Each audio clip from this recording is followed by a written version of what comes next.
আজকে আমরা কথা বলবো ওবায়েদ হকের লেখা অসাধারণ একটা উপন্যাস ডাকনাম ভুলে গেছি নিয়ে। একটা রিভিউয়ের ওপর ভিত্তি করে আমরা এই বইটার গভীরে যাব, দেখব কিভাবে একটা অদ্ভুত স্বীকারোক্তি থেকে এক গভীর আর খুব হৃদয় ছোঁয়া গল্পের জন্ম হয়। গল্পটা শুরুই হয় একটা বিরাট প্রশ্ন দিয়ে। ভাবুন তো, কেন একজন মানুষ এমন একটা খুনের কথা স্বীকার করবে যেটা সে আসলে করেইনি? এই যে রহস্য, এই প্রশ্নটাই কিন্তু পুরো উপন্যাসের মূল চালিকা শক্তি, আর এর উত্তর খোঁজার জন্যই আমাদের আজকের এই জার্নি। গল্পের শুরুটা হয় এক গভীর রাতে, কোনো মারামারি বা অপরাধের দৃশ্য দিয়ে না, বরং এমন এক স্বীকারোক্তি দিয়ে যা আপনাকে একদম হতবাক করে দেবে। ঢাকা শহরের একটা থানায় হুট করে এক লোক এসে হাজির। তার দাবি কি জানেন? সে নাকি একটা খুন করেছে, আর সে বড় অফিসারের সাথে কথা বলতে চায়। কিন্তু পুলিশ কি তার কথা বিশ্বাস করবে? করবে না, তাই না? আরে এই শহরে তো নেশাখোর, পাগল বা স্রেফ অ্যাটেনশন সিকার এরকম লোকের তো কোনো অভাব নেই। পুলিশ তো রোজই এমন কত নাটক দেখে। তো স্বাভাবিকভাবেই তারা লোকটাকে পাত্তা দেয় না, সন্দেহ করে।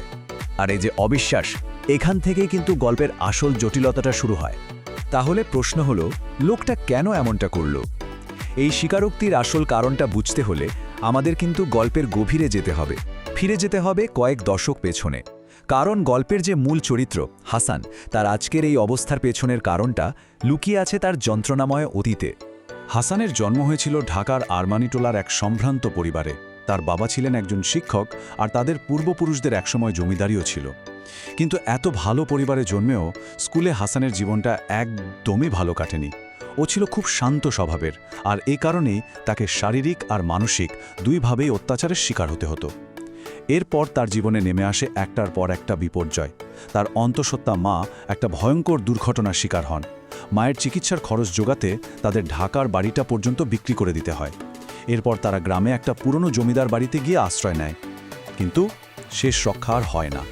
মায়ের মৃত্যুতে পুরো পরিবারটা যেন ভেঙে চুরমার হয়ে যায়। তো এই ঘটনার পর হাসানের বেড়ে ওঠাটা কেমন ছিল? সে বড় হতে থাকে গ্রামের এক পুরনো, প্রায় পুরো একটা জমিদার বাড়িতে। বাড়িটা ছিল একেবারে জনবিচ্ছিন্ন, আর লোকে বলতো ওটা নাকি একটা ভুতুরে বাড়ি। ভাবুন একবার, এই যে একাকিত্ব, এই যে বিচ্ছিন্নতা, এটাই কিন্তু হাসানের নিজস্ব একটা জগৎ তৈরি করে দিয়েছিল। মায়ের মৃত্যুর পর তার বাবাও নিজেকে একদম গুটিয়ে নেন। হাসান হয়ে পড়ে একেবারে একা। এই একাকিত্ব কাটানোর জন্য সে কি করল জানেন? সে নিজের জন্য একটা আলাদা দুনিয়া তৈরি করে নিল। সে নিজেই হয়ে উঠল কৃষক, আবার প্রকৃতিবিদও। তার বন্ধু কারা ছিল? তার বাবার বিশাল বইয়ের সংগ্রহ আর জঙ্গলের পশু পাখিরা।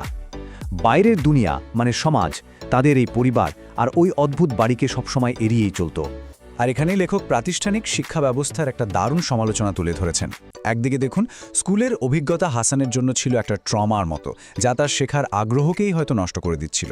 আর অন্যদিকে বাবার বইয়ের তাক আর চারপাশের প্রকৃতি, এই দুই জায়গা থেকে সে যে শিক্ষা পেয়েছে তা ছিল সীমাহীন আর অনেক বেশি বাস্তব। মানে লেখক এটাই দেখাতে চেয়েছেন যে পাঠ্য বইয়ের বাইরের দুনিয়াটা আসলে একজন মানুষকে কতটা সমৃদ্ধ আর জ্ঞানী করে তুলতে পারে। হাসান তো তার এই একাকী জীবনে একরকম অভ্যস্তই হয়ে উঠেছিল। কিন্তু ঠিক তখনই গল্পে একটা বড়সড় মোড় আসে। তার জীবনে হঠাৎ করেই আগমন ঘটে এক রহস্যময়ী মেয়ের, যার নাম হীরা। আর এই হীরাই হাসানের তৈরি করা একাকিত্বের দেয়ালটা ভেঙে চুরমার করে দেয়। আচ্ছা, এই হীরাটা কে? সে কি আসলেই কোনো মানুষ, নাকি সেই অশরীরী আত্মা যার ভয়ে লোকে ওই জমিদার বাড়ির ছায়াও মারাতো না? যাই হোক না কেন, হীরার এই হঠাৎ আগমন হাসানের জীবনে একটা নতুন অধ্যায়ের দরজা খুলে দেয়, আর তাকে আবারও মানুষের সাথে সংযোগ স্থাপনের একটা সুযোগ করে দেয়।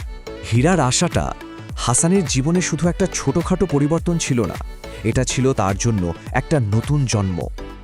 যে ছেলেটা মানুষের দেওয়া আঘাতে নিজেকে একদম গুটিয়ে নিয়েছিল, সেই হাসানকে হীরা আবার বিশ্বাস করতে শেখালো, ভালোবাসতে শেখালো।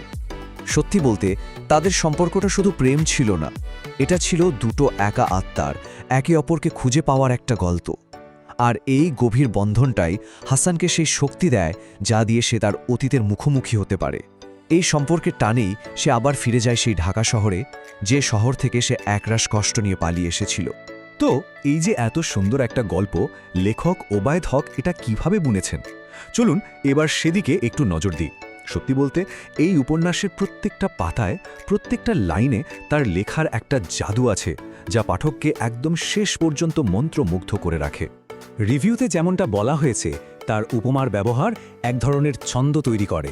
প্রতিটি শব্দে, বাক্যে তিনি যেভাবে গল্প বলেন, অদ্ভুত এক ঘোরের মধ্যে চলে যেতে হয়।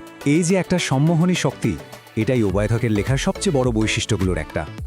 তাহলে এই উপন্যাসটা কেন এত অসাধারণ?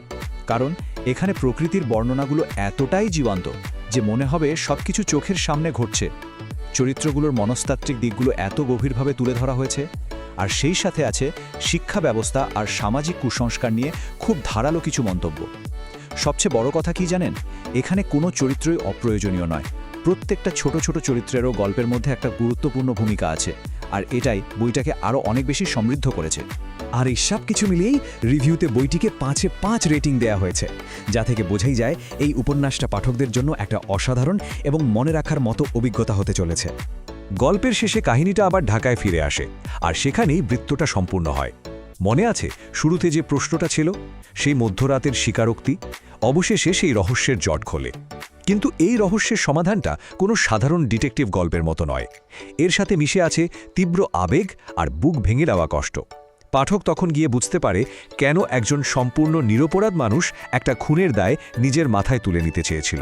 ক্লাইম্যাক্সটা এক কথায় একই সাথে রোমাঞ্চকর আর ভীষণভাবে হৃদয়স্পর্শী।